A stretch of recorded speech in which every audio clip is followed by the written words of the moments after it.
গণহারে মামলা, হত্যা মামলা দেয়া হচ্ছে। মামলাই কি এই সংস্কারের মূল কৌশল কিনা? না, এই মামলা কিন্তু একটা সন্দেহ তৈরি করছে, সংস্কারের চাইতে সন্দেহ তৈরি করছে। আচ্ছা, সালমান রহমানকে কি একজন হকার হত্যার মামলার আসামি করতে হবে? তিনি ব্যাংকের লুটের জন্য বলি, কিংবা ধরেন যদি আমাদের বলি,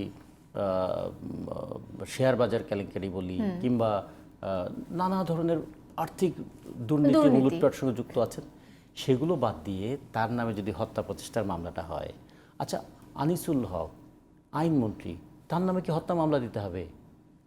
তাকে তো তিনি আইনের যে অপব্যাখ্যা করলেন, করে একটা মানে রাষ্ট্রকে কিভাবে, সরকারকে ফ্যাসিস্ট হয়ে উঠতে সহযোগিতা করলেন, সেগুলো না তার বিরুদ্ধে দেওয়া উচিত মামলা?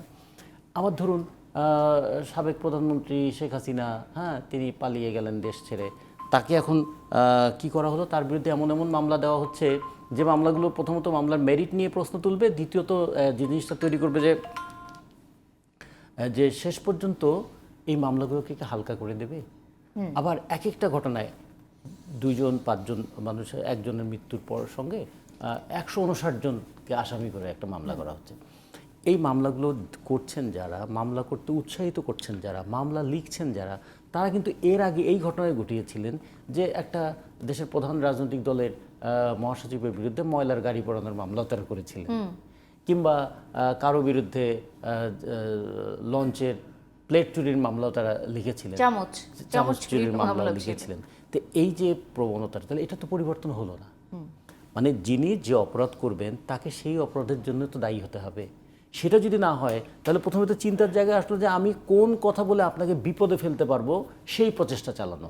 তাহলে তো একই মানসিকতা থেকে গেল। তাহলে তো সংস্কার তো এখানে চিন্তার জগতেও এলো না, মামলার জগতেও এলো না, এমনকি বিচার পাওয়ার ক্ষেত্রেও এই বিষয়টা কিন্তু তেমনভাবে আমরা খুব ভালো কিছু লক্ষ্য করব না।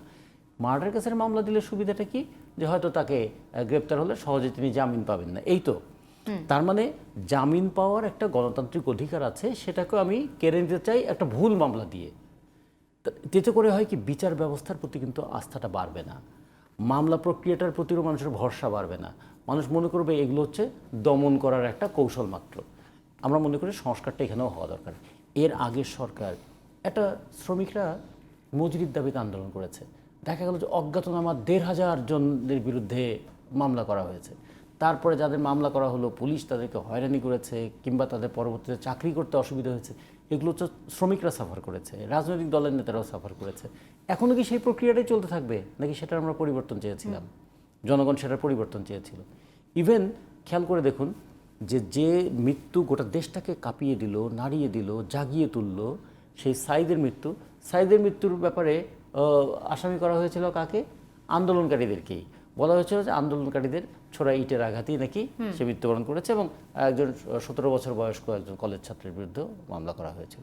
এই যে মামলা করার প্রবণতা এবং ভুলভাবে মামলা করার প্রবণতা, মামলা করে হয়রানি করার প্রবণতা, কখনো কখনো হাজার হাজার নেতাকর্মীকে মামলা করে ঘর বাড়ি ছাড়া করার যে প্রবণতা চলে এসেছিল গত 15 বছর, কিংবা তারও আগে থেকে, স্বাধীনতার পরেও যদি ধরি, তাহলে, কিংবা আমি যদি বলি, দেখুন, এটা বললে মাঝে মাঝে খুব খারাপ লাগে, ব্রিটিশ আমলেও রাজবন্দির বিধান ছিল, পাকিস্তান আমলেও রাজবন্দির বিধান ছিল, কিন্তু আমরা স্বাধীন হওয়ার পরে কিন্তু আমাদের দেশে রাজবন্দি নাই।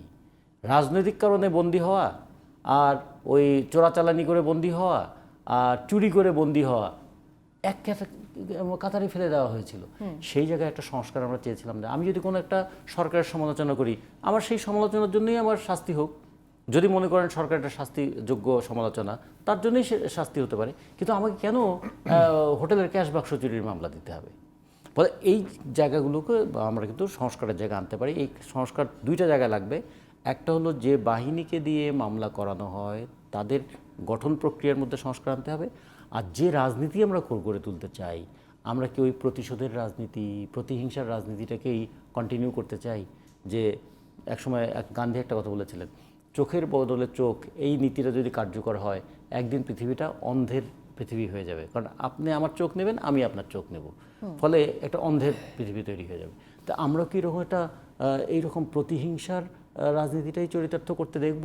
তাহলে ডেমোক্রেটিক ভ্যালুসটা গড়ে উঠলো কীভাবে, গড়ে উঠবে কীভাবে? ফলে এই জায়গায় মনে করি যে এই সংস্কারটা খুবই গুরুত্বপূর্ণ। পুলিশের ক্ষেত্রে এই সংস্কারটা খুব গুরুত্বপূর্ণ। সংস্কার গুরুত্বপূর্ণ কোথায়? প্রশাসনের ক্ষেত্রে একটা নির্দেশ জারি হয়েছে যে প্রশাসনিক কর্মকর্তা যারা, যদিও কর্মকর্তা শব্দটা আমাদের সংবিধানে নাই, সংবিধানে সবাই হচ্ছে প্রজাতন্ত্রের কর্মচারী, তারা তাদের আয়ের সঙ্গে অসঙ্গতিপূর্ণ জীবনযাপন করেন কিভাবে? আমাদের সংবিধানের 20 নম্বর অনুচ্ছেদে না আছে যে আয়ের সঙ্গে অসঙ্গতিপূর্ণ সম্পদ কেউ অর্জন করতে পারবে না, রক্ষা করতে পারবে না। তাহলে বেতন পান 70,000 টাকা, তিনি তার 3 ছেলে মেয়েকে দেশের বাইরে পড়ান কিভাবে? কিংবা তিনি বেতন পান 50,000 টাকা, তিনি ঢাকা শহরে তিনি 60,000 টাকা ভাড়া, বাসা ভাড়া দিয়ে থাকেন কিভাবে? কিংবা 15 লাখ টাকা ছাগল কিভাবে কেনেন কিভাবে? তিনি আবার কিন্তু এনবিআর এর কর্মকর্তা, তিনি রাজস্ব আদায়ের কর্মকর্তা। তাই কি পরিমাণ মানে ভৌতিক রাজস্ব তিনি আদায় করেন যে তিনি এটা করতে পারেন। তাহলে এগুলোকে যেমন আওতার মধ্যে নিয়ে আসা উচিত। প্রত্যেক মানুষের অ্যাকাউন্টেবিলিটি, আমরা রাজনৈতিক দলের নেতাদের একটা অ্যাকাউন্টেবিলিটি দেখি কীরকম। তিনি এমপি হয়েছিলেন, এমপি হওয়ার আগে তার কি সম্পত্তি ছিল, পরে কি সম্পত্তি ছিল, এটা নিয়ে আমরা একটা আলোচনা করি।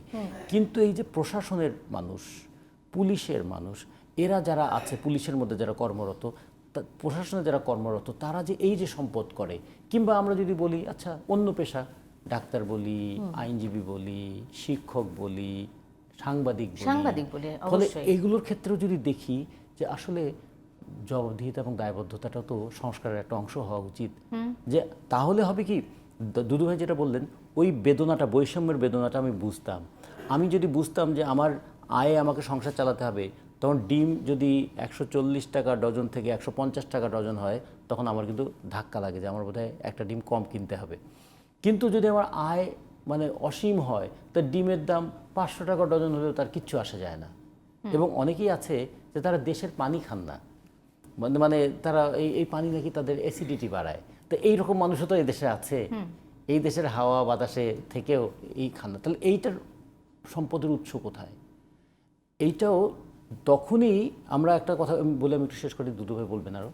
আমরা যখন স্কুল লেভেলে পড়তাম, আমরা জেলা স্কুলে পড়েছি, ওই জেলা স্কুলে কিন্তু জেলার সব বড় বড় কর্মচারীদের সন্তানরাও পড়তো। ওখানে জজ সাহেবের ছেলে পড়তেন, ওখানে সিভিল সার্জনের ছেলে পড়তেন, তারা আমাদের বন্ধুরা ছিলেন, তারা পড়তেন। এখন একজন মাঝারি মানের কর্মচারীর ছেলেও সে কিন্তু এই সমস্ত স্কুলগুলো, সরকারি স্কুলে আর পড়ে না। ফলে সরকারি স্কুলের শিক্ষার মান নষ্ট হলো না বিকশিত হলো, তাদের কিচ্ছু আসা যায় না। আচ্ছা, এখন ঢাকা মেডিকেল কলেজ হাসপাতালে কয়জন সরকারি উচ্চপদস্থ কর্মচারী তারা তাদের চিকিৎসা করতে যান? ফলে ঢাকা মেডিকেলের চিকিৎসা ব্যবস্থা নষ্ট হলো কি না হলো, তাতে তার কিচ্ছু আসা যায় না। ফলে শিক্ষা ব্যবস্থা ধ্বংস হচ্ছে, চিকিৎসা ব্যবস্থা দুর্দশাগ্রস্ত হচ্ছে। আমাদের যে সমস্ত কর্মচারীদেরকে আমরা বেতন দিয়ে এগুলো দেখবার জন্য রাখি, তারা এগুলোর ব্যাপারে কোনো দায় অনুভব করেন না, কারণ তারা তো এগুলোর সঙ্গে সম্পর্কিত না। তো ফলে যারা দেশে লুটপাট করে ভবিষ্যৎ গড়েন বিদেশে, তাদের হাতে দেশ কখনো নিরাপদ থাকতে পারে না। এটা আমরা বিগত সময়ে দেখেছি। এটাও তো একটা সংস্কার করতে চেয়েছিলাম আমরা। কিভাবে বাংলাদেশ ব্যাংক, সেখানে বলছে বাংলাদেশ থেকে টাকা পাচার করার কোনো আইনগত বিধান নাই, তারপরে তারা বলছেন দেশ থেকে টাকা পাচার হয়ে যাচ্ছে। কে করে, কিভাবে করে? ফিনান্সিয়াল ইন্টিগ্রিটি যারা দেখবার কথা, তারা ঠিক মতো এটাকে দেখেছেন? দেখেন নাই। সেখানে তার একটা অর্থনৈতিক ক্ষেত্রে একটা সংস্কার হওয়া দরকার।